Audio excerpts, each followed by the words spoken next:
தமிழகம் உள்ளிட்ட காங்கிரஸ் ஆட்சி செய்யாத மாநிலங்களிலும் லோக் ஆயுக்தா சட்டம் நிறைவேற்றப்பட வேண்டும் என்று தமிழக காங்கிரஸ் தலைவர் ஞானதேசிகன் கூறியுள்ளார். காங்கிரஸ் கட்சியின் 129வது ஆண்டு துவக்க விழா சென்னையில் உள்ள தமிழக காங்கிரஸ் தலைமையகமான சத்தியமூர்த்தி பவனில் கொண்டாடப்பட்டது.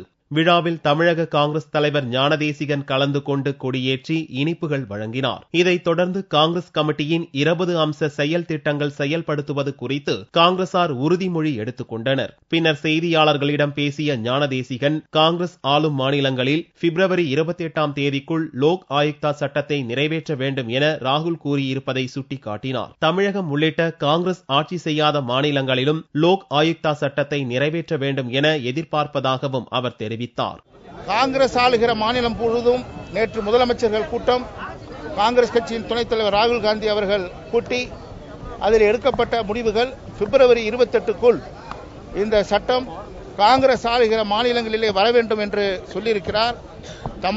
இந்தியாவில் இருக்கிற எல்லா மாநிலங்களிலும் இது நிறைவேற வேண்டும். இலங்கை அதிகாரிகள், மத்திய மாநில அரசு அதிகாரிகள், இருநாட்டு மீனவர்கள் நடத்தும் பேச்சுவார்த்தையின் போது நிரந்தர தீர்வு வரும் என எதிர்பார்ப்பதாகவும் ஞானதேசிகன் கூறினார்.